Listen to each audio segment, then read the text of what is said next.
So ఈయన బయటికి వెళ్ళిండు, వచ్చిండు, మస్తు కొట్టిండట. ప్రెగ్నెంట్ లేడీ, ఎట్లా ఆమెకు ఏం చేతన అవుతుంది, ఆమెకి ఏం బలం ఉంటుంది? కొట్టంగానే బెడ్ మీద కాన్షియస్ లేకుండా పడిపోయింది. కాన్షియస్ లేకుండా బెడ్ మీద పడిపోగానే ఈమె చంపేసాడు, గొంతు కోసేసిండు. ఒక ప్రెగ్నెంట్ లేడీని, ఒక సొంత భార్యని ఎట్లా చంపబుద్ధి అయిందో నాకు అర్థం కాదు. కానీ సో మొత్తం మీద అయితే గొంతు కోసి చంపేసిండు. చంపినా కూడా మన పగ చల్లారలే. పగ చల్లారకుండా చేతులు కట్ చేసిండు, తర్వాత కాళ్ళు కట్ చేసాడు, తల తీసేసాడు.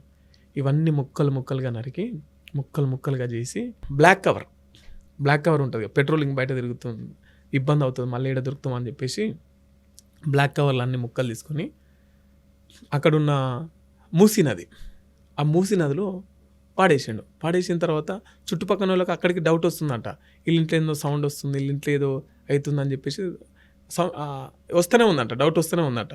తర్వాత వీళ్ళ సొంత చెల్లెక్కి, ఈ మహేందర్ రెడ్డి వీడు ఎవడైతే చంపిండో వాని చెల్లెకి ఫోన్ చేసి వదిన కనబడతలేదు, వదిన మిస్సింగ్ అయిందని చెప్పేసి చెప్పిండట. ఆమెకు డౌట్ వచ్చిందట, అట్టెట్టా వీళ్ళిద్దరు ఎప్పటికూకే గొలవలు పెట్టుకుంటారు, ఏమన్నా అయిందా ఎటన్నా పోయిందా అని చెప్పేసి వాళ్ళ సొంత చెల్లె వాళ్ళ దగ్గర ఉన్న బంధువుల్ని ఇంటికి పంపించారు. ఇదంతా నడుస్తున్న క్రమంలోనే ఈయన పోయి మిస్సింగ్ కంప్లైంట్ ఈయనకి ఉప్పల్కి వచ్చిందట.